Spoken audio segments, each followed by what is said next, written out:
देखें, इसको कहते हैं सेमीफाइनल। ज़बरदस्त आउटस्टैंडिंग मैच रहा। न्यूजीलैंड को 70 रनों से शिकस्त दी, तारीख बदल दी। आज हालांकि हमेशा से न्यूजीलैंड ने बड़े बड़े जो सेमीफाइनल के जो बड़े मैचेस थे उस मौके पर जो है हिंदुस्तान को शिकस्त दी थी, मगर आज हिंदुस्तान का मैदान था जो मुंबई के मैदान में जिस तरीके से तारीख बदली गई है। पहले रिकॉर्ड के अंबार विराट कोहली की जानिब से लगे कि उन्होंने 50 सेंचुरियाँ लगाकर ओडीआई की उन्होंने रिकॉर्ड कायम किया। फिर इसके बाद मोहम्मद शामी ने जिस तरीके से अपनी बॉलिंग से जो अपना जादू जगाया, जिस तरीके से उन्होंने बम्बार्डमेंट की मुखालिफ टीम के ऊपर, और शानदार बॉलिंग मैं कहता हूं कि 7 विकेटें उन्होंने हासिल की और वो डिज़र्व करते हैं मैन ऑफ द मैच का। और हिंदुस्तान की जानिब से वर्ल्ड कप में सबसे ज़्यादा हाईएस्ट विकेट टेकर भी रह गए। हालांकि आज 23 विकेटें उन्होंने अब तक वर्ल्ड कप की बिल्कुल कम से कम मैचेस के अंदर उन्होंने जो हासिल कर ली हैं और टॉप विकेट टेकर हैं अब तक के सेमीफाइनल के। अब फाइनल के अंदर अपना ये जादू जगाएंगे और जिस तरीके से उन्होंने एक बॉलिंग परफॉर्मेंस दिखाई और जो हिंदुस्तान को आज कामयाबी दिलवाने में जो 70 रनों से जो कामयाबी हासिल हुई इसमें अहम किरदार रहा। हालांकि मोहम्मद शामी से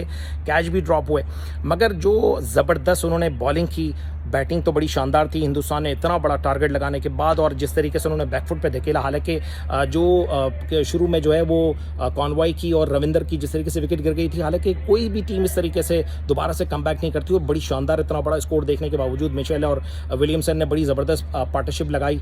और ये बात आप बिल्कुल मानेंगे कि न्यूजीलैंड ने बड़ी आउटस्टैंडिंग उन्होंने बैटिंग की। हालांकि बॉलिंग में तो उनका भार्गिस बस नहीं चल रहा था, मगर जिस तरीके से उन्होंने बैटिंग के अंदर आखिर तक इन्होंने हिम्मत नहीं मारी, उनको तो अप्रिशिएट बनता है। ज़बरदस्त आउटस्टैंडिंग। हालांकि आज मुझे ऐसा लग रहा है कि ये वर्ल्ड कप जो है वो आखिरी था कैन विलियमसन का, टिम साउथी का और ट्रेंट बोल्ट का। तो ये जो मेरे ख्याल से इख्तितामी मराइल में जो सेमीफाइनल में उन्होंने जो जो ये साबित किया कि ये डिज़र्विंग टीम थी, हालांकि अनफॉर्चुनेट रहा, मगर मैं कहता हूँ ज़बरदस्त आउटस्टैंडिंग परफॉर्मेंस दिखाई न्यूजीलैंड ने। मगर 70 रनों से जो शिकस्त हुई बहुत ज़्यादा इतना बड़ा मार्जिन नहीं था, मगर बहुत अच्छा मैच हुआ। इसको कहते हैं टीम।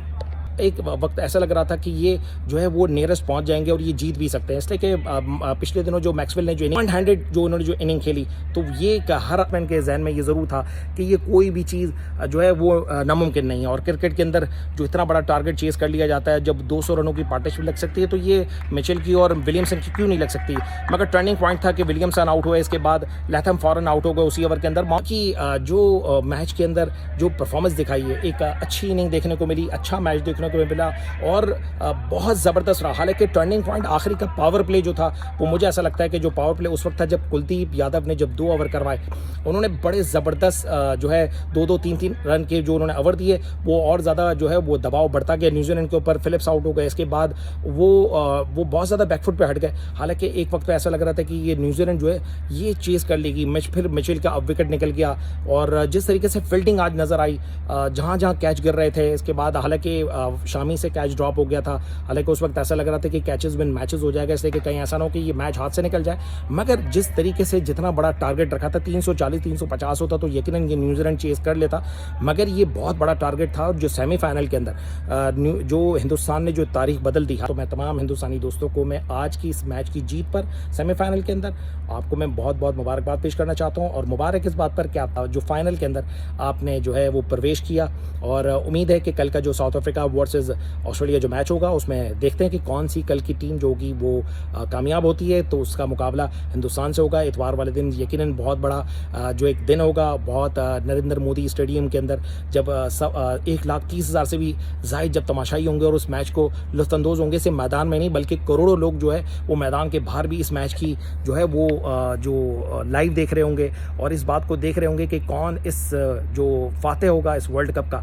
तो देखते हैं इतवार को। मगर कल का जो सेमीफाइनल होगा उसके लिए इंतजार है कि कल की दोनों टीमों में से कौन कामयाब होगा। तो अगली वीडियो में फिर आपसे मैं बातचीत करूंगा, मगर आप तमाम हिंदुस्तानी दोस्तों को मैं मुबारकबाद पेश करना चाहूँगा। थैंक यू वेरी मच, अपना ख्याल रखिएगा।